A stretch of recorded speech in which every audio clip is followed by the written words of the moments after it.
It is a clash of regions and a clash of strategy. We've got on one side the speed of Western Europe versus the power of Southeast Asia. These guys are absolutely, last year they were one of the absolute best teams at being able to start fights, reset fights, and go again. I mean, their late game team fighting is absolutely astounding. Uh-oh. The rune fighting, though, that's another question. Yeah, the early push in from GAIMIN Gladiators seems like they're picking up the speed already, and they're going to go for the first blood onto Gabby and should be able to get it. They cop a lot of damage in return, but with 3 heroes here, they can keep Whitemon out of lane. This is, you know, potentially the strength of March, giving him the heads up. Ace, the 2-1-2 matchup, it's going to be good enough. They do manage to kill the Lycan, so they weren't able to shut him down experience-wise as much as that previous lane that we were talking about. But meanwhile, the aggro tri-lane does manage to find its own kill, and Gabby is also very, very low. In fact, they're going to go for the kill. He's got 5 stick charges, but they couldn't get the toss backwards. They didn't even necessarily need it. If they just hit a toss straight up in the air, they do manage to get it. Celery just ducks forward with the Enchantress's extra movement speed. Pressuring that mid lane off the back of that lean advantage, too. Double damage. Cuckoo in trouble. He had already used the Icarus dive. He had been doing a really good job. Actually, he's going to give him a... Oh, no! He wanted to click across and he blocked him with the ward.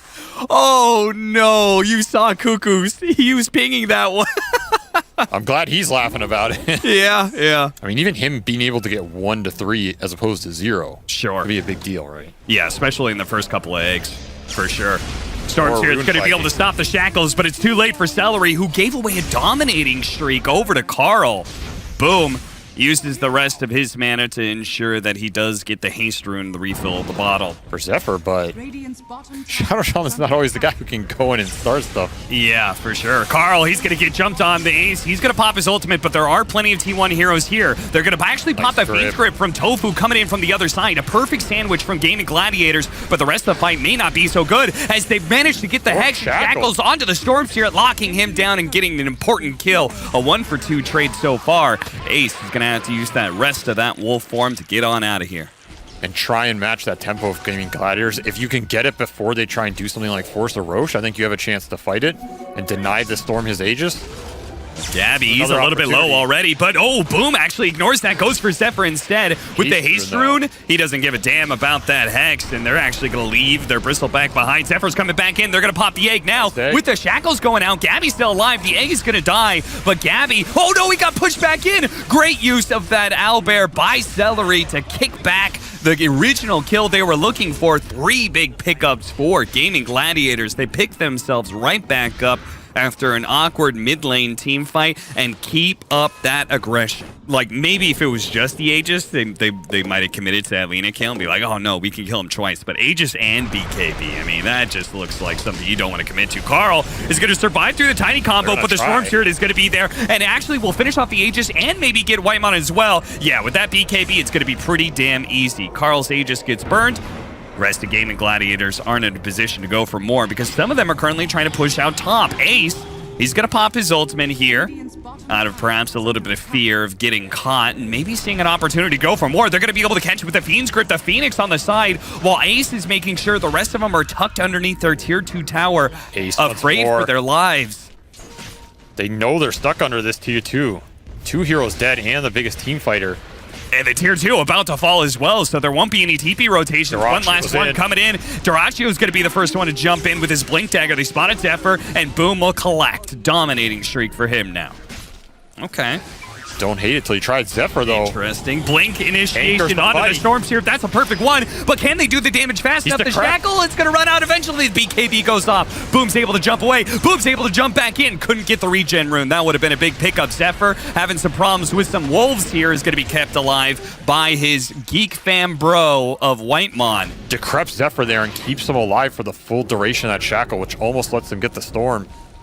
They're going to get both supports off the back end of this. Pretty nice.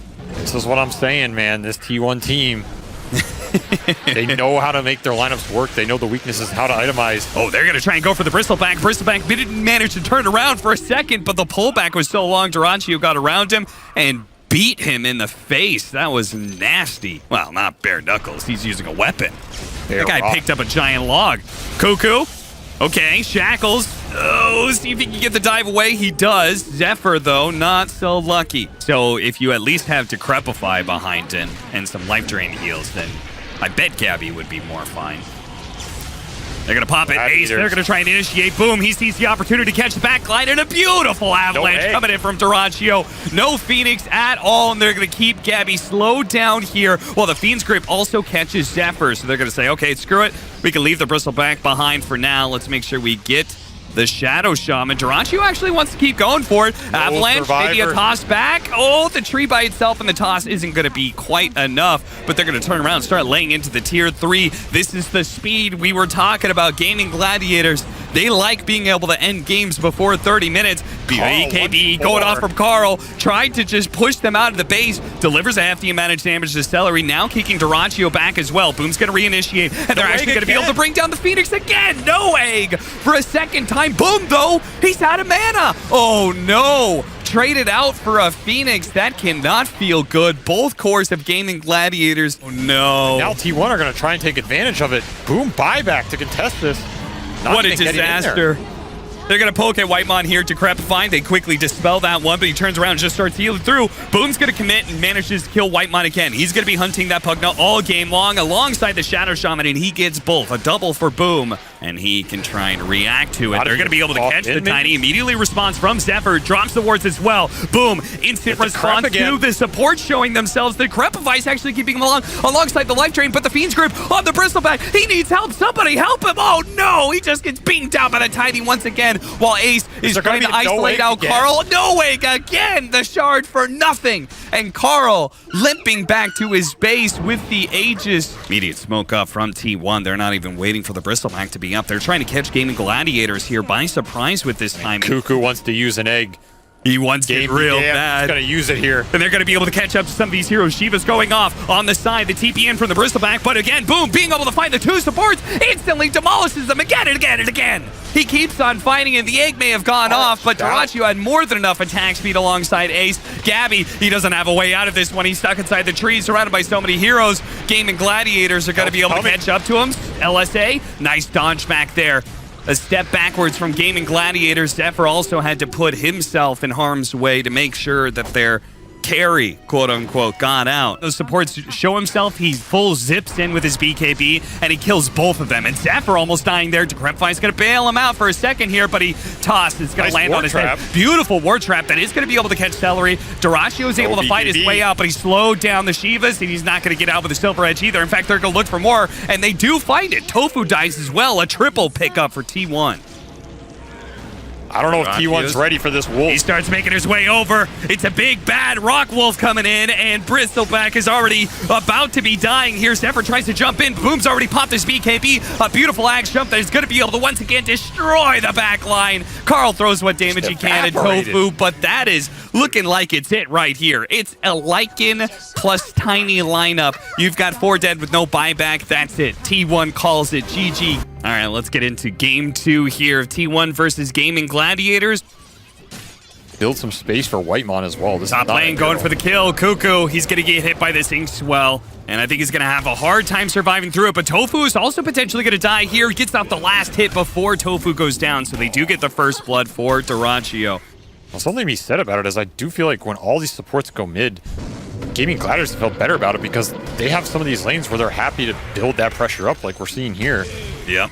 Like, Cuckoo does not want to be left alone in this game, and at the same time, Gabby, he's not going to want to be bottom for alone too much in this game, whereas Ace is super happy to just get the solo XP.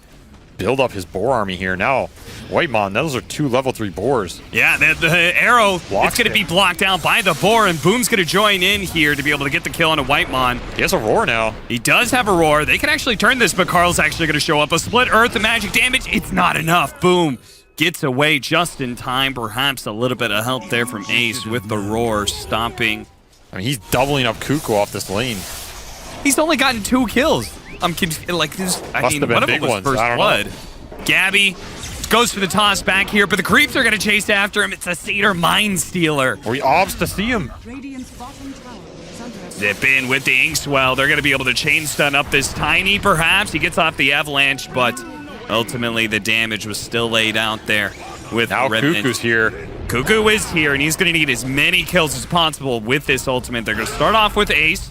He uses the roar and the extra movement speed to try and get out. He will not. Carl runs him down. But that bottom tower is still probably going to go down here with Celery pushing. Arrow on mid? Maybe? Oh, nice. Smart play there, Tofu. He tanks it up for him.